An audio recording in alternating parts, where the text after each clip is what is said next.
Imagine कीजिए आप सुबह उठते हैं और आपके घर के बाहर जो पहाड़ था वो गायब हो जाए। Our next story is about a mountain range that holds up North India. On the 20th of November, the Supreme Court accepted the recommendations of the Union Environment Ministry panel. Aravalli hills जो Delhi NCR के आसपास इकलौती hill range है, अब वो पहाड़ ही नहीं रहेंगे।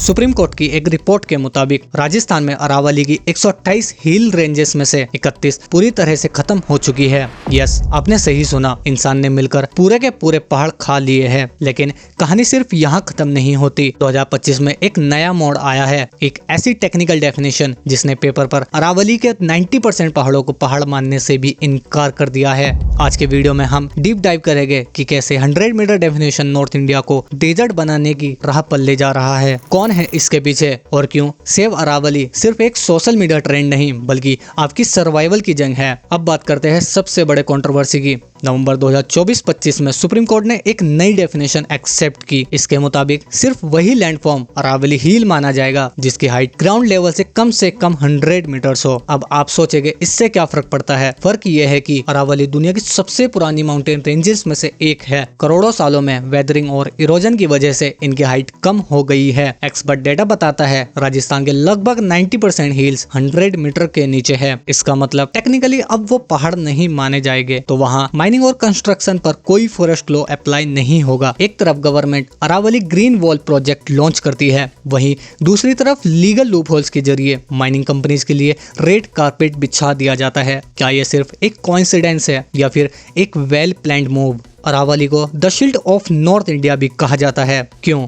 क्योंकि ये दीवार की तरह खड़ी है थार डेजर्ट और नॉर्थ इंडिया के बीच में। अगर ये पहाड़ नहीं होंगे तो राजस्थान में गर्मी और मिट्टी को दिल्ली, हरियाणा और पंजाब तक पहुंचने से कोई नहीं रोक पाएगा। साइंटिफिक रिसर्च भी कहती है अरावली के बिना दिल्ली एनसीआर का टेम्परेचर 2 से 3 डिग्री और बढ़ सकता है। और सिर्फ गर्मी ही नहीं, वाटर क्राइसिस। अरावली के रॉक्स पोरस होती है जो बारिश के पानी को जमीन के नीचे भेजती है ग्राउंड वाटर रिचार्ज के लिए। आज गुड़गांव और फरीदाबाद में वाटर लेवल 1000 से 1500 फीट नीचे चला गया है। क्यों? क्योंकि हमने रिचार्ज जोन्स पर या तो लैंडफिल बना दिए है या फिर माइनिंग करके उन्हें डिस्ट्रॉय कर दिया है। अब आते हैं ग्राउंड रियलिटी पर। गुड़गांव फरीदाबाद रोड पर एक जगह है बांदवाड़ी। यहाँ कचरे का एक पहाड़ है जो असली पहाड़ों से भी ऊंचा होता जा रहा है। अप्रैल 2025 में यहाँ एक भयानक आग लगी जो 20 घंटे तक चलती रही। इस लैंडफिल से निकलने वाला जहरीला पानी अरावली के ग्राउंड वाटर में मिल जा रहा है। रिपोर्ट्स के मुताबिक आसपास के गांव के पानी में कॉपर, लीड और क्रोमियम जैसे हैवी मेटल्स पाए गए हैं।